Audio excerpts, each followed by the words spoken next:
Hey everybody, Steve at Benefit Guitars here. Today we're going to talk about the body. As you can see, I've already started to do some stuff on it here.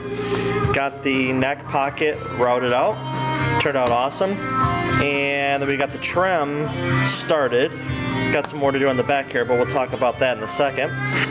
Before we get to that, here's the neck. Turned out awesome, fingerboard's all glued up on there, and ended up doing some side dots here. They're actually, let's see if I can get a good shot of this, aluminum tubing. So I like to do these. These are pretty cool. They're really classy, and they're very visible without being overbearing because they're so big. So anyway, the neck goes in there real nice and tight. It's going to be a nice sounding, solid guitar. So what happens with this trim route here is I have a template for the top. This gets double stick tape on, and then what happens is I use this bit here and route down as far as I can get it. The template will come off, and then I can use the body as a guide and route down even further. So, but I can't get all the way through. So what happens is the body gets flipped over, I drill a hole through it, and then I go switch over to this bit and route from the back, and the bearing follows the route from the inside and cuts a perfect slot. So now I have that going all the way through, which is great, but I'm not finished yet because I got to have the route for the springs and stuff. So now I've got this dude here.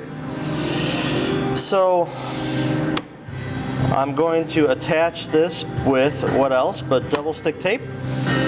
Attach it down here, and this all gets routed out so I have room for my claw and springs.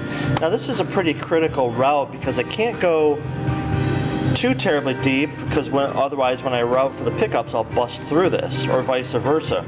So, but there's a minimum depth I've got to go to make room for the clearance for the springs and the claw and all that stuff. So I usually do that and then have to be careful on the other side when I'm doing the routes for the pickups.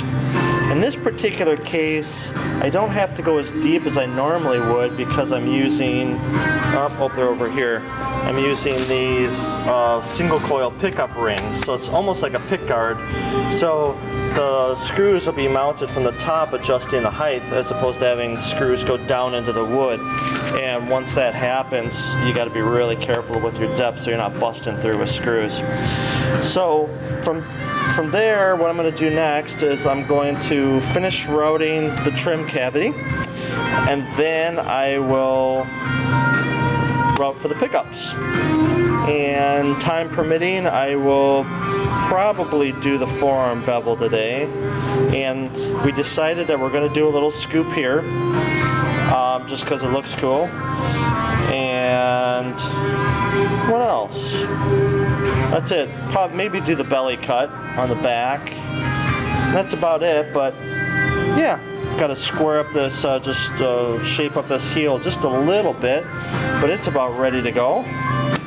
Route for the controls, side jack, strap pin holes.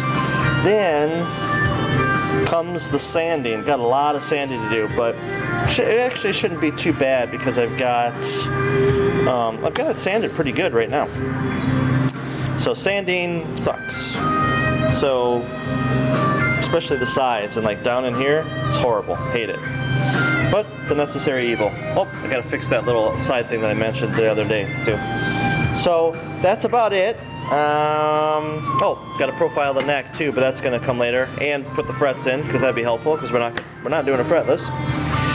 And so that's about it. So I'll have more pictures of these routes and possibly some other things happening after you've seen this video. So go to the blog and check it out. Probably be under like body routing overview or walkthrough or something like that.